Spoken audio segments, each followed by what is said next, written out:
പശ്ചിമേഷ്യൻ യുദ്ധം ഇന്ത്യയിലെ ജനങ്ങളുടെ അന്നത്തെ മാത്രമല്ല ആവശ്യ മരുന്നുകളുടെ ലഭ്യതയും ഗുരുതരമായി ബാധിച്ചേക്കും. LPG, പെട്രോകെമിക്കൽ ഉൽപ്പന്നങ്ങളുടെ വിതരണത്തിൽ ഏർപ്പെടുത്തിയ നിയന്ത്രണങ്ങളാണ് രാജ്യത്തെ ഔഷധ മെഡിക്കൽ ഉപകരണ നിർമ്മാണ മേഖലയും കടുത്ത പ്രതിസന്ധിയിലേക്ക് തള്ളിവിടുന്നത്. പാചകവാതക വിതരണം നിയന്ത്രിച്ചുകൊണ്ടുള്ള കേന്ദ്ര സർക്കാർ ഉത്തരവ് ഹോട്ടലുകളെ മാത്രമല്ല ബാധിച്ചിരിക്കുന്നത്, മറിച്ച് ഇത് ഫാർമസ്യൂട്ടിക്കൽ മേഖലയെ കൂടി ഗുരുതരമായി ബാധിക്കുന്ന തരത്തിലേക്ക് എത്തിയേക്കുമെന്നാണ് ഈ മേഖലയിൽ നിന്നുള്ള വിദഗ്ധർ നൽകുന്ന സൂചന. പാരസെറ്റമോൾ മുതൽ ആവശ്യ മരുന്നുകളുടെ ഉൽപ്പാദനത്തെ വരെയും ഗ്ലൗസുകളും സിറിഞ്ചുകളും പോലുള്ള മെഡിക്കൽ ഉപകരണങ്ങളുടെ ഉൽപ്പാദനത്തെയും ഇത് ബാധിച്ചേക്കാം.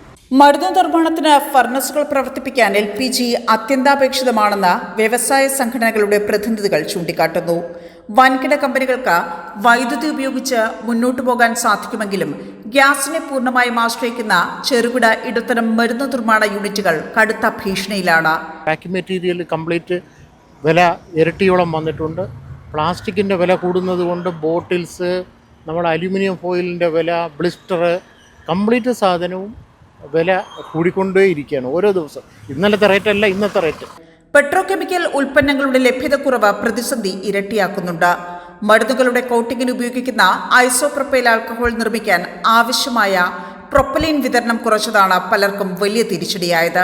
ബെൻസീൻ, പ്രൊപ്പലിൻ തുടങ്ങിയവയുടെ ക്ഷാമം ഗ്ലൗസുകൾ, PP കിറ്റുകൾ, സിറിഞ്ചുകൾ തുടങ്ങിയവയുടെ നിർമ്മാണത്തെയും നേരിട്ട് ബാധിക്കുന്നതാണ്. എല്ലാ മേഖലയിലും കൂടി കംപ്ലീറ്റ് റാ മെറ്റീരിയൽ ഇരട്ടിയായിക്കൊണ്ടിരിക്കുക. ഓരോ ദിവസം ഓരോ റേറ്റാണ്. നിലവിലെ നിയന്ത്രണം തുറന്നാൽ അടുത്ത ഏതാനും മാസങ്ങൾക്കുള്ളിൽ വിപണിയിൽ മരുന്നുകൾക്ക് വലിയ ക്ഷാമമുണ്ടാകാൻ സാധ്യതയുണ്ട് എന്നാണ് വിദഗ്ധരുടെ മുന്നറിയിപ്പ്. ഈ സാഹചര്യത്തിൽ കോവിഡ് കാലത്തതിന് സമാനമായ തരത്തിൽ പാക്കേജുകൾ അനുവദിക്കണമെന്നാണ് കേരള ഫാർമസ്യൂട്ടിക്കൽ മാനുഫാക്ചറേഴ്സ് അസോസിയേഷൻ ഭാരവാഹികൾ ആവശ്യപ്പെടുന്നത്. കോവിഡിൻ്റെ ആ സമയത്തുള്ള ഒരു സ്റ്റേജിലേക്ക് കമ്പനികൾ പോവുകയാണ്. സ്പെഷ്യൽ പാക്കേജ് വരണം. കാരണം എന്ന് വെച്ചാൽ ഇത് റൺ ചെയ്ത് കൊണ്ടുപോകണ്ടേ. ഓരോരുത്തരും 50, 100, 200 തൊഴിലാളികളുണ്ട്. അവരെ നമുക്ക് പട്ടിണിക്കിടാൻ പറ്റത്തില്ലല്ലോ. അവർ വർഷങ്ങളായി 30 കൊല്ലം 40 കൊല്ലമായി ഞങ്ങളുടെ കൂടെ നിൽക്കുന്നവരല്ലേ. റൺ ചെയ്തല്ലേ പറ്റുള്ളൂ. നമ്മൾ ഈ ഗവൺമെൻറ് സെക്ടറിലൊക്കെ നമുക്കിപ്പോൾ MSME സെക്ടറാണ്. നമുക്ക് ഇത്ര ദിവസത്തിനുള്ളിൽ 120 ഡേയ്സിനുള്ളിൽ സപ്ലൈ ചെയ്ത് തീർക്കേണ്ടതുണ്ട്. നിലവിൽ ഈ വിഷയം ഉൽപ്പാദകരെയും അവരെ ആശ്രയിച്ച് ജീവിക്കുന്നവരെ മാത്രമാണ് ബാധിച്ചിട്ടുള്ളത് എങ്കിൽ 60 ദിവസം കഴിയുമ്പോഴേക്ക് ഇത് സാധാരണക്കാർക്ക് ഇരുട്ടടിയായി മാറിയേക്കാം. അടിയന്തര ഇടപെടലാണ് ഇവിടെ അനിവാര്യമായിട്ടുള്ളത്. ക്യാമറാമാൻ പ്രശാന്തിനൊപ്പം പ്രമീള ഗോവിന്ദ്, ജീവൻ ന്യൂസ്, തിരുവനന്തപുരം.